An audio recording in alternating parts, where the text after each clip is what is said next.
BNP একটা government, BNP একটা দল আছে, তারেক রহমান একটা কথা বললো, এটা তোমরা করো।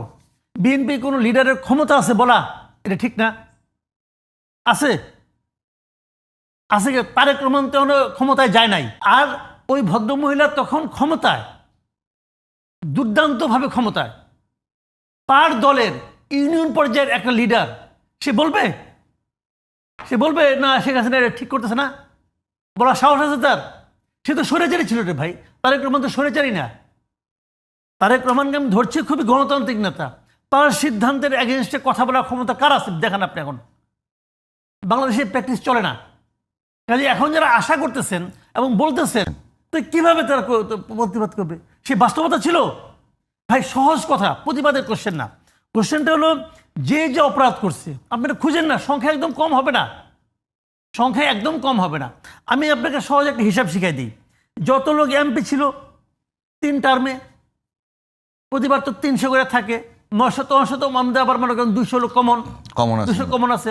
তো ধরেন আপনার এখানে এইভাবে ধরেন আপনি 700, 200 বাদ দেন, এমপি 700, ধরেন আরো 10,000। জেলা কমিটিতে যা ছিল সব ধরেন, জেলা কমিটির সদস্য পর্যন্ত সব খারাপ ধরলেন আপনি। উপজেলা কমিটি ধরেন, ইউনিয়ন কমিটি ধরেন না ভাই, আমার তাও কোনো আপত্তি নাই। ওই কমিটিতে যারা আছে সব খারাপ। এই সিদ্ধান্ত আমি দেওয়ার কেউ না। আমি কে?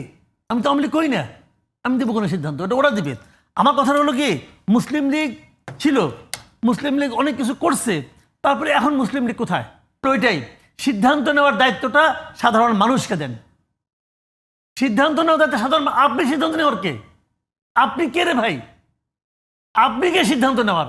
আপনি কি এই ব্যাপারে সিদ্ধান্ত নেওয়ার জন্য আপনি কি কেউ পুরো দেশের মানুষ আপনাকে দায়িত্ব দিয়েছে? আমরা সবাই মিলে দায়িত্ব দিলাম, তুমি সিদ্ধান্ত নাও। কে সিদ্ধান্ত নিচ্ছেন আপনি? আপনি জনগণের কাছে ছেড়ে দেন, জনগণ সিদ্ধান্ত নেবে। জনগণ যদি আওয়ামী লীগকে ভোট না দেয়, আওয়ামী লীগ যদি আগামী ইলেকশনে মাত্র 10টা আসন, আপনি জনগণকে বলেন এই দলটা এত কিছু করছে, অমুক তমুক করছে, তারা আপনারা ভোট দেন না। যদি জনগণ আপনার কথা বিশ্বাস করবে, তাহলে আওয়ামী লীগ নাই হয়ে যাবে। কিন্তু আপনি যে বলতেছেন, আপনার এই পিছনে জোরটা কি? আপনি হলো গায়ের জোরে করতেছেন না।